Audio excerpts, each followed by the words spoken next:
c'est Sylvie. Alors j'écris depuis toujours et c'est ma passion.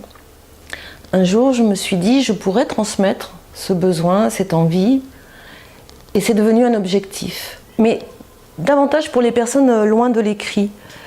Donc j'ai participé à la création d'une association en 2003 sur Toulon, l'Écrit Plume, après avoir obtenu le DU écrivain public. Suite à ça, j'ai animé des ateliers dans des associations, dans des quartiers assez défavorisés, et j'ai obtenu également le soutien institutionnel. En 2010, j'ai obtenu un local dans une petite rue du centre ancien de Toulon pour animer des ateliers slam. Et les habitants, les gens passaient, ne me connaissant pas, me demandaient ce que je faisais.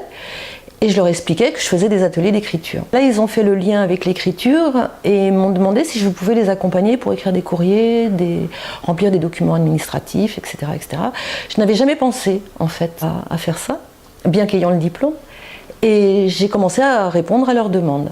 Et je suis retournée voir les institutionnels pour savoir s'ils pouvaient me soutenir et soutenir donc cette action. Le conseil départemental a été favorable et à partir de 2011-2012, j'ai reçu régulièrement tous les mardis matins les personnes qui passaient sans rendez-vous comme ça. Je me suis aperçue qu'à partir de 2012-2013, la capacité d'accueil de la permanence doublait chaque année. Et une étudiante du DU, écrivain public, auteur conseil, est venue faire son stage dans l'association et elle est restée. De fait, ça a encore augmenté la capacité de réception du public. Alors la problématique, effectivement, c'est surtout au début, était la reconnaissance du métier d'écrivain public, puisque c'est très peu connu.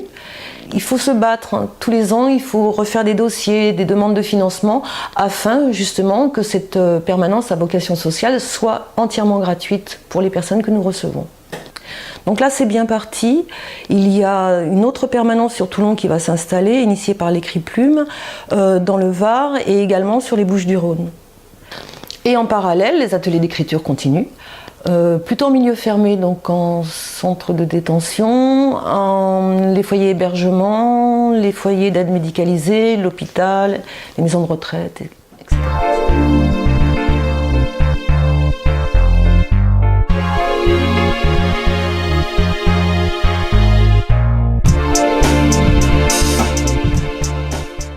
Liberté, lien, création.